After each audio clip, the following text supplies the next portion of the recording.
રોડમાં કે અન્ય કામમાં કોઈ કોમ્પ્રોમાઇઝ કરવાના નથી. તમે એના નિરીક્ષક બનો, લોકો નિરીક્ષક બને, પ્રતિનિધિ નિરીક્ષક બને. ખોટું થતું હોય તો કલેક્ટરને કહો. અમે એને જે કરવું ઘટે કરવા માટેની ભારતીય જનતા પાર્ટીની સરકારની તૈયારી. વર્ષોથી કામ કરનારાઓ ચેતી જાય, તમને બ્લેકલિસ્ટ કરીશું, આખા રાજ્યમાં દેશમાં કામ નહીં કરી શકો. એ પ્રકારે અમારા ધ્યાનમાં અમરેલીમાં કેટલીક બાબત આવી છે. તમને ભરોસો આપું છું પ્રભારી મંત્રી તરીકે. કેબિનેટ મંત્રી બન્યા બાદ જીતુ વાઘાણી સતત ચર્ચામાં રહે છે. પોતાના આગવા અંદાજ અને નિવેદનોના કારણે જીતુ વાઘાણી જાણીતા છે. ત્યારે અમરેલીમાં કુકાવરના બસ સ્ટેન્ડ લોકાર્પણ પ્રસંગે જીતુ વાઘાણીએ રોડ રસ્તાના કોન્ટ્રાક્ટરોને ચેતવણી આપી છે.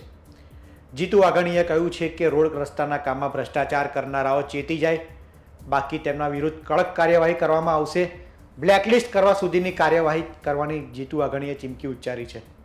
તેમણે કહ્યું છે કે પ્રજાની સુખાકારી માટે જે પણ કરવું ઘટતું હશે તે અમે કરીશું, અને લોકોને પણ આ બાબતે ધ્યાન રાખવા માટે તેમણે વાત કરી છે કે તમારા ધ્યાને આવી કોઈ ઘટના આવે, ભ્રષ્ટાચારની કે કોઈ ગેરરીતિ થતું હોય, ખોટું કામ થતું હોય તો કલેક્ટરને રજૂઆત કરવામાં આવે. અને પ્રભારી મંત્રી તરીકે હું ખાતરી આપું છું કે જે પણ કાર્યવાહી કરવાની થતી હશે તે વિસ્તારના લોકો માટે કરીશું. વાત કરીએ સૌરાષ્ટ્રની તો અત્યારે આમ આદમી પાર્ટી ધીમે ધીમે પોતાનો પગ પેસારો કરી રહી છે. બીજી તરફ કોંગ્રેસ રાજ્યભરમાં જન આક્રોશ રેલી યોજી રહી છે અને પોતાની સ્થિતિ મજબૂત કરવાનો પ્રયાસ કરી રહી છે. ત્યારે નવી સરકાર પણ હવે ભારતીય જનતા પાર્ટી લોકોમાં પોતાનો જનવિશ્વાસ જળવાઈ રહે તે માટે અલગ અલગ કેબિનેટ મંત્રીઓ પણ લોકો વચ્ચે જઈ રહ્યા છે, અલગ અલગ કાર્યક્રમોમાં હાજરી આપી રહ્યા છે, સરકારના કામો ગણાવી રહ્યા છે. આ ઉપરાંત ગેરરીતિ, ભ્રષ્ટાચાર મામલે પણ કડક એક્શન લેવામાં આવશે તેવી વાત કરી રહ્યા છે. જીતુ વાઘાણીએ આ પ્રસંગે કોંગ્રેસ અને આમ આદમી પાર્ટીને પણ રમૂજી અંદાજમાં તેમની પર પ્રહાર કર્યો હતો અને ધારાસભ્ય કૌશિક વિકરિયાના વખાણ કર્યા હતા કે કૌશિક વિકરિયાને હું વર્ષોથી ઓળખું છું અને તેમની કામગીરી પણ પ્રશંસનીય છે.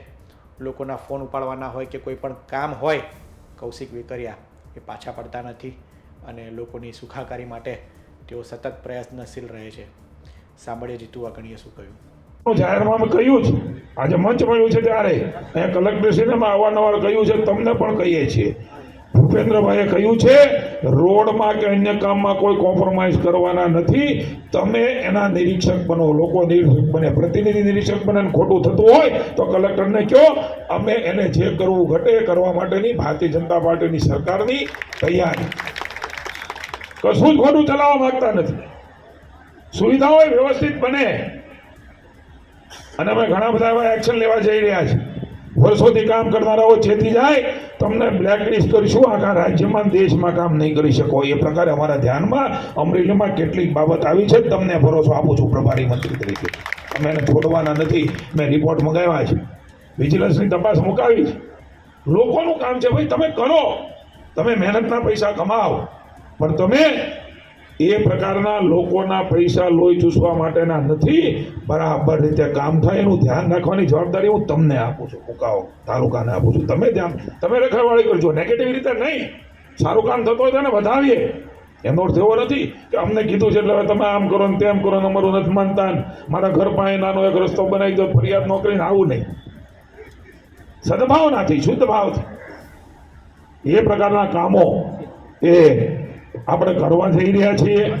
હું વાત કરતો હતો ગામડાની, અહીંયા ભરતભાઈ બેઠા, હમણાં આપણે કહેતા હતા, બોલો આજના દિવસમાં 300 ફોન ઉપાડ્યા. મેં કીધું અમરેલી એટલે અમરેલી. હો ભાઈ, આનંદ છે. કેટલી જાગૃતિ, સંસદજીમાં કેટલો જાગૃત.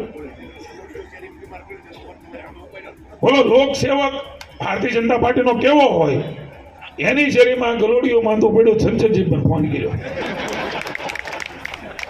અમને આનંદ છે, અમારી તૈયારી છે. આ કોઈ ટીકાત્મક વાત નથી, અમને નહીં કરવા. આગેવાન તરીકે એમને કેટલો વિશ્વાસ છે.